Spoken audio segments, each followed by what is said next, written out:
Hi, this is a Moog synthesizer. The model is a satellite, so it's a Moog satellite synthesizer. Moog have been a famous organ instrument maker from way back and still do make instruments. This particular one was more for an early market of musicians who wanted to make sounds that were not ordinarily coming out of an organ, but it was also a portable machine that could be used in bands or on stage. It is a monotonic one, plays one note at a time. So we push middle C. We could check to see if it is in tune. So we could play middle C.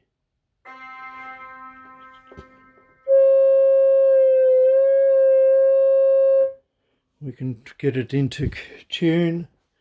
We could then match that to the rest of the orchestra. Okay, we get the idea.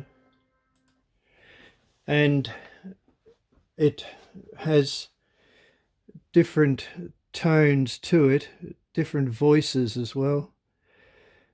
That's basically a sine wave. We can drop it down one octave. We can drop it down 2 octaves. We can drop it down 3 octaves. So it's got quite a range, even though there's only 1, 2, 3.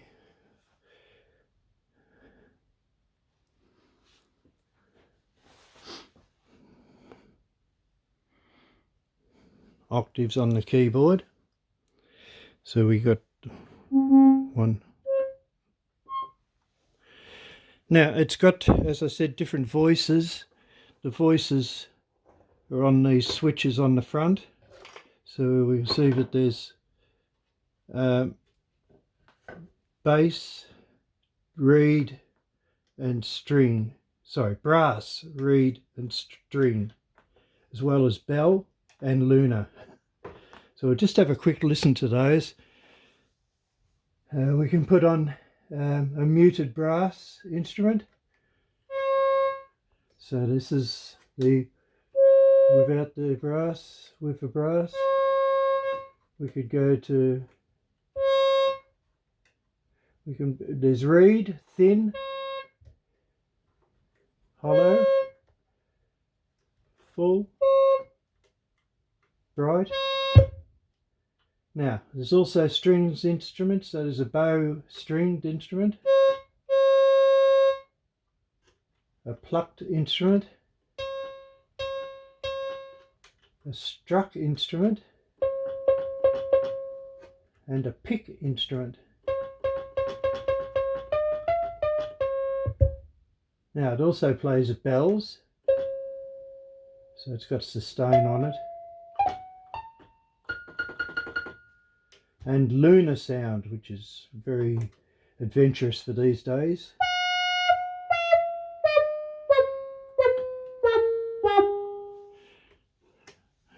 Okay, so, but then you've also got on the left here other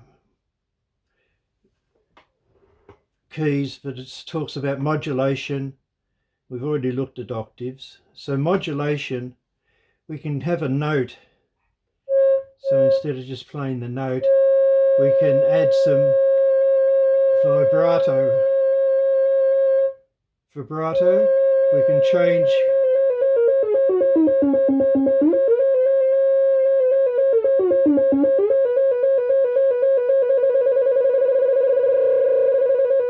so we can set the depth of a vibrato and the rate of a vibrato, but we can also have it so that it changes, just instead of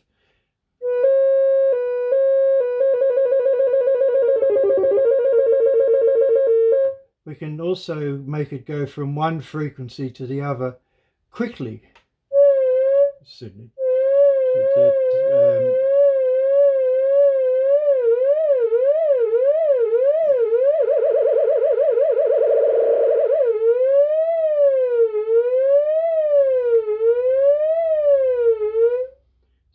make it a bit like a siren, so that slides across.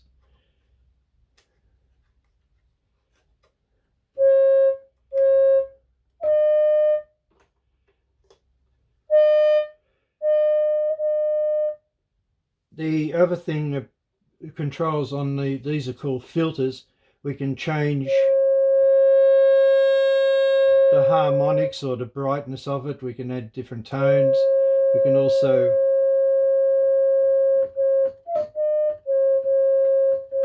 add the contour. Now there's another feature here. This is called glide.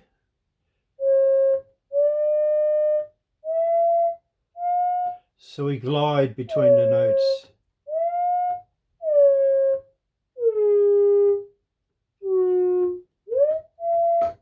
And there's also a sustain, which means that the note is going to hang around for a while.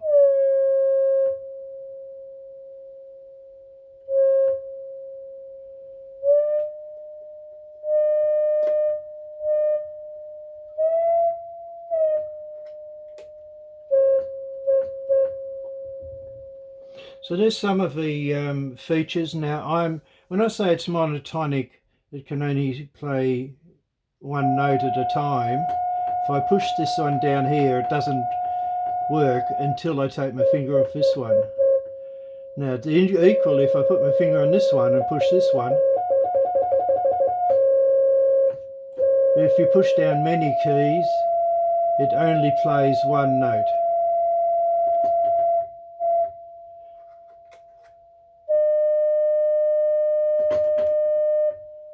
So it plays the highest note. That's because the actual note is being counted from this end. So at this end we have the highest note, lowest,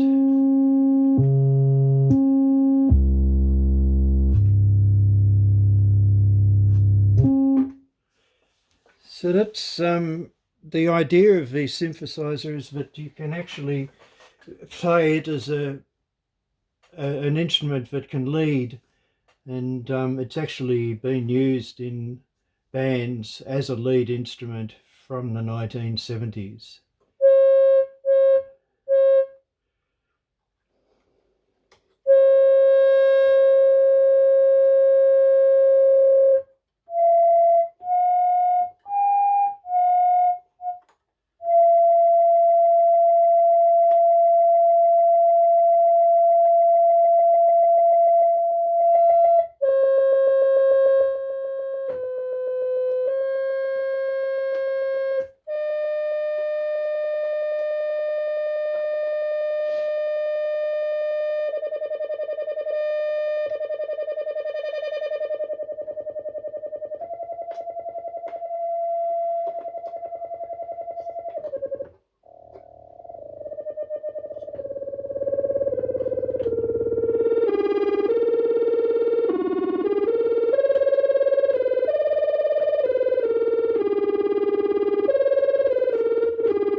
So we'll just pause it there. Okay, just a quick look at the back of the Moog synthesizer. It's got that control that I was using to tune it. It's got a pedal control that can plug into it. It's also got an input for being able to change the filter. It would have been a foot pedal. It's got the level adjust for the level coming out of it. It's got a high level output, which is the one we're using. It doesn't have speakers at all, so you've got to plug it into an amplifier. This is a high level output. It's also got a low level output, which can also be used for earphones. The label and the power specifications and the power connections.